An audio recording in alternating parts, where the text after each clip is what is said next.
di Satuwaru, Kabupaten Sidoarjo. Pada kesempatan ini, saya akan menampilkan koneksi antar materi modul 1.3 visi guru penggerak. Salam guru hebat. Assalamualaikum warahmatullahi wabarakatuh. Berikut saya sebagai guru penggerak diminta untuk merefleksikan dan mengaitkan pemahaman antar modul yang telah dipelajari hingga kini dengan menjelaskan dari pertanyaan pematik berikut ini. Pertanyaan pematik yang pertama, apa yang Bapak Ibu pahami mengenai kaitan peran pendidik dalam mewujudkan filosofi pendidikan Ki Hajar Dewantara dan profil pelajar Pancasila pada murid-muridnya dengan paradigma inquiry apresiatif IA di sekolah Bapak Ibu? Pertanyaan pematik kedua, revisi dan rumuskan dengan penuh keyakinan visi yang telah Bapak Ibu buat berdasarkan jawaban pertanyaan di atas ke dalam sebuah visi yang dapat membuat Bapak Ibu bersemangat ketika membacanya dan menggerakkan hati setiap orang yang membacanya. Keterkaitan materi sesuai dengan modul 1.1, visi guru penggerak muncul karena adanya suatu kesadaran dan pemahaman diri sebagai guru tentang tujuan pendidikan yang sesuai dengan pemikiran Ki Hajar Dewantara, yaitu menuntut segala kodrat yang ada pada anak-anak agar mereka dapat mencapai keselamatan dan kebahagiaan setinggi-tingginya baik sebagai manusia maupun sebagai anggota masyarakat.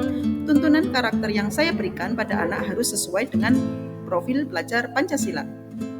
Yang kedua, keterkaitannya di sini adalah pada modul 1.2, terwujudnya visi guru penggerak selain adanya kesadaran dan pemahaman diri tentang tujuan pendidikan, maka disertai dengan kemampuan guru menjalankan nilai dan peran sebagai guru penggerak secara optimal. Keterkaitan dengan modul 1.3 di sini antara modul 1.2, modul 1.1 dan modul 1.3 adalah setelah guru memahami tujuan pendidikan dan telah mampu mengimplementasikan nilai dan perannya, maka dilanjutkan untuk mewujudkan visi guru yang berpihak pada murid. Guru dapat menggunakan pendekatan inquiry apresiatif atau IA dengan metode Bagja.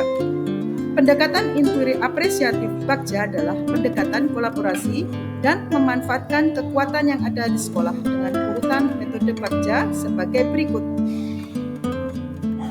B. Buat pertanyaan. A. Ambil pelajaran. B. Gali mimpi. C. Jabarkan rencana. A. Atur eksekusi. Profil pelajar Pancasila. Yang pertama, beriman bertakwa kepada Tuhan dan berakhlak mulia. 2. Mandiri. 3. Bernalar kritis. 4. Kreatif. 5. Bergotong royong. Dan yang ke-6, berkebinekaan global. Nilai dan peran guru penggerak sesuai dengan modul 1.2. Nilai guru penggerak berpihak pada murid, mandiri, reflektif, kolaboratif, inovatif. Peran guru penggerak menjadi pemimpin pembelajaran, mewujudkan kepemimpinan murid, mendorong kolaborasi, menjadi coach bagi guru lain, dan yang terakhir menggerakkan komunitas praktisi. Dalam prakarsa perubahan ini, maka saya berfokus pada gotong royong, yaitu pada profil pelajar Pancasila yang berfokus pada karakter gotong royong. Paradigma IA di SMA 1 Waru, Sidoarjo. Saya mewujudkan visi dimensi gotong royong dalam setiap aktivitas di sekolah. Gotong royong bagian dari budaya masyarakat Indonesia agar tujuan tercapai lebih efektif dan lebih cepat. Gotong royong bagian dari budaya masyarakat Indonesia agar tujuan tercapai lebih efektif dan lebih cepat.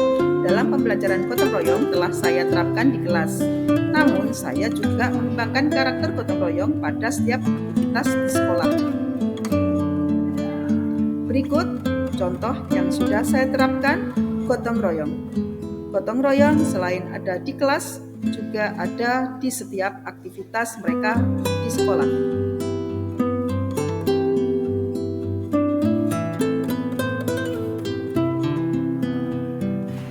Visi guru penggerak sesuai dengan pertanyaan pematik 2, maka selanjutnya saya menjabarkan untuk pertanyaan pematik 2.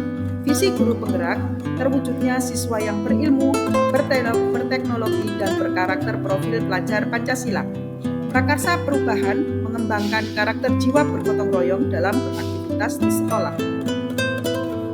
prakarsa perubahan yang saya buat dengan metode Bagja. B. Buat pertanyaan. Pertanyaan pertama, apa yang harus saya lakukan untuk mendapatkan perhatian murid yang optimal dalam penyampaian pentingnya penguatan jiwa bergotong royong pada murid dalam beraktivitas di sekolah? Pertanyaan kedua, apa yang harus saya lakukan agar jiwa bergotong royong semakin berkembang? Pertanyaan ketiga, mengapa murid kurang peduli terhadap rekan-rekannya? Selanjutnya, A. Ambil pelajaran. Mencari profil orang yang memiliki jiwa bergotong royong yang baik dan dapat menjadi keteladanan dalam beraktivitas di sekolah. Dengan cari tahu dan mencatat bagaimana dia mengatur strategi dan kegiatannya dalam pengembangan jiwa bergotong royong murid dalam kehidupan sehari-hari. Selanjutnya, metode Bagja yang ketiga adalah G. Gali mimpi.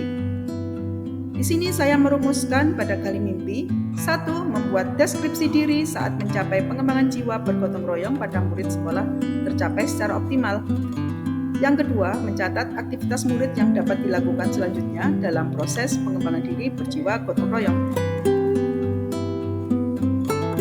Selanjutnya, J. Jabarkan rencana. Membuat daftar aktivitas yang realistis untuk setiap minggunya dalam program pengembangan jiwa gotong royong.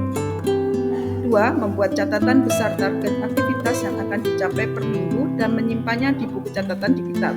Yang ketiga, meminta rekan sejawat untuk menyampaikan saran dan pendapat saat usaha yang telah dilakukan dalam program aktivitas di sekolah yang mengembangkan jiwa bergotong royong pada murid.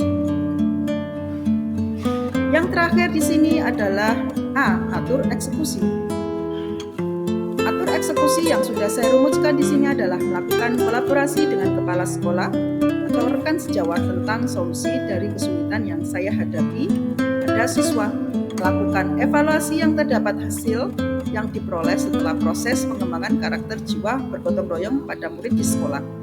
Yang ketiga, melakukan refleksi dan evaluasi terhadap hasil yang diperoleh setelah proses pengembangan karakter bergotong royong pada murid.